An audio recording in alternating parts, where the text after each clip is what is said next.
What training gaps should every distance runner be looking out for, in particular if you're a female distance runner?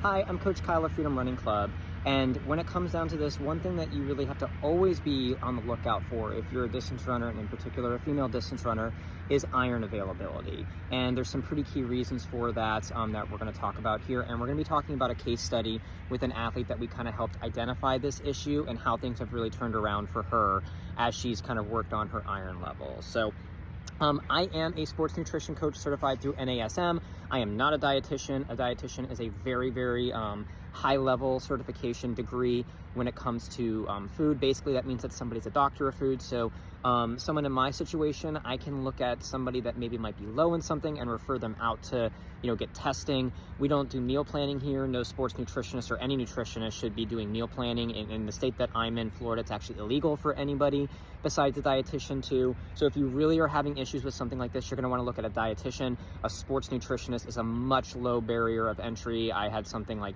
it was over 10 hours of coursework to get that, but I don't have to recertify until every 2 years.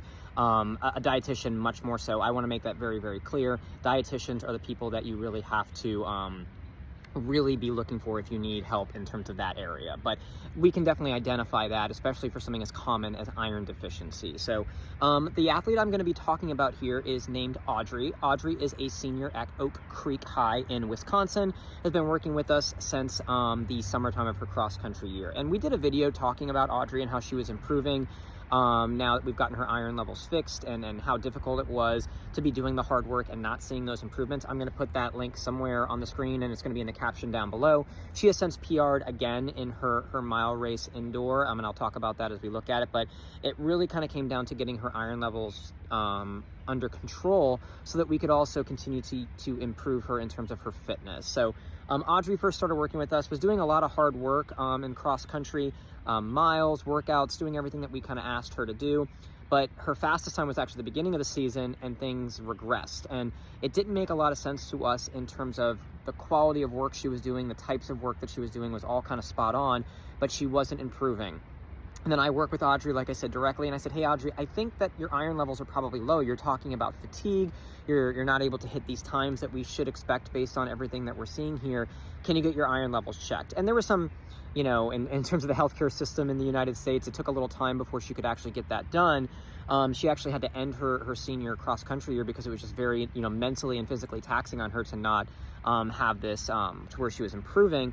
But when she finally got it checked and she was absolutely low in her iron, and started supplementing it with her doctor to make sure she was getting the right amount. Iron toxicity is a really serious issue, but something that can definitely be fixed over time. Now, why is this so common for a distance runner, in particular a female distance runner? Iron is something that your body needs for energy production, but a lot of times they don't test for it. It would be very, very difficult to have an issue in terms of not enough iron, in terms of it being a real issue in terms of energy level being low. You can go to the hospital for it if you're very, very low, but it's much less common. Iron toxicity is typically a bigger concern. That means you're having too much iron. So quite often, they don't test for it unless you ask for it. Even if you're a distance runner and your doctor knows it. I get mine checked twice a year in terms of this. So it's something that if you are a distance runner, you definitely want to be on the lookout for. Iron also, your body needs it. It's what actually is essentially turns the hemoglobin, your red blood cells, the hematocrits, red, and it's what allows the oxygen to go onto your blood, to then it can go to the working muscles. It doesn't go onto the blood, it can't go to the working muscles, you can't produce energy aerobically. So it's a very key step in this process here in terms of aerobic growth. Your body will always prioritize some of the other minerals over irons, in particular calcium. If you're having about 500 milligrams of calcium in a meal, your body's going to block a lot of, if not all of the iron, because the pathway for the absorption of these minerals is the same, and your body needs a lot more calcium than it needs iron. Your body needs about the equivalent of 4 raisins worth of iron in your body. It's not a lot, but over time, if it's always prioritizing the calcium, like let's say you're taking your iron supplement with milk or in the morning with breakfast, and you're having something that's calcium like cheese or dairy or something like that, it's going to block a lot of the iron. So you want to be careful about when you're taking it. Vitamin C can definitely supercharge what's called non-heme iron, or iron that comes from plant sources. And most supplements are going to be from plant sources. It's less expensive. That doesn't impact iron from animal sources though. So if you are trying to, especially if you are a vegetarian, which predominantly more females are vegetarians than males, so that's another reason why that can be a little bit harder for women, females to get this if you're a female runner. The other thing is female runners, because of their natural monthly cycles, and if you are not getting your monthly cycle, that's a bad sign. That's not a good thing at all. But you're churning through a lot more iron, essentially, because of the loss of blood.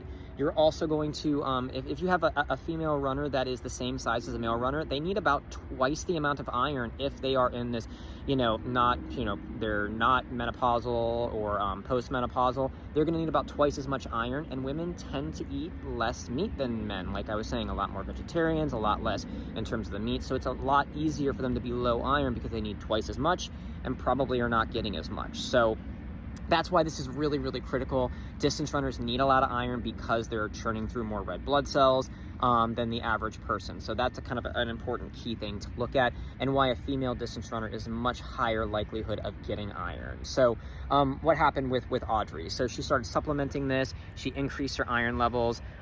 She had never done indoor mile before. She had done the 800 the year before working with us. So she had come in without an indoor PR, but her outdoor PR on the mile was 5:49.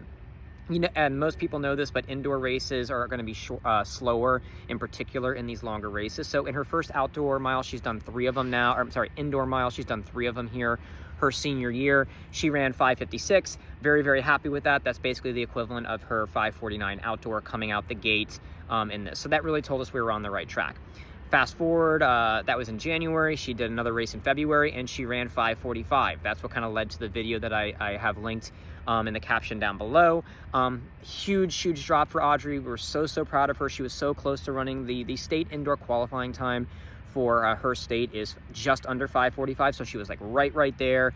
So happy for her to be able to do this, and it really showed her that not only her fitness but her health was getting in the right direction. She just ran another indoor race not that long ago, where she ran 5:31, and just a huge drop again. So we're talking from her first race of the season, 5:56, down to 5:51, consistently improving her fitness, but also consistently working on this training gap with her, which was her iron levels. And just really happy that this is working for Audrey, and I'm glad that we were able to identify it for her so that she can continue to work on her other training gaps in terms of the fitness needs that she needs, and be able to use that with her iron levels. Also, very pleased to say that Audrey has committed and officially signed with Suffolk University in Massachusetts. Very proud for her that she's going to be able to, and she's not only running her fastest times of her life, but she gets to continue her career as a runner at Suffolk University. So, as I mentioned, I'm a sports nutritionist. I do look at some of these things for people and then again refer them out to experts if they need it. But it's something that I work with a lot of my athletes on, in particular my female athletes, because it's pretty common. But again, I sometimes will catch myself lower in iron. It's why I check it twice a year. Something that if you're a distance runner, you definitely want to look at, because it is super common. Almost everybody should be looking at this if you're doing these endurance races. So if you have any questions maybe about your own training gaps in terms of training, maybe we can look at something like iron levels for you. I would love to help you out in any way. There's going to be a link in the caption down below. It's going to be pinned in the profile as well, where you can fill out a training gap assessment, where you can sit down with me specifically, and we can look at anything from like your weekly miles, what you're getting ready for, what the workouts look like. Maybe there's a strength issue or a nutrition issue that we can work on, and kind of help close these training gaps for you so you can run some of your best times like Audrey has here as she got her training gap, or in this case I guess a nutrition gap in terms of her iron, so that we continue to close that training gap in terms of her other fitness and everything. So super happy for Audrey that this is working for her. I know her faster times are still in front of her. She hasn't even started outdoor yet in Wisconsin, and I know faster times are in front of her because she's now able to use the fitness gains that she's gaining from her workouts.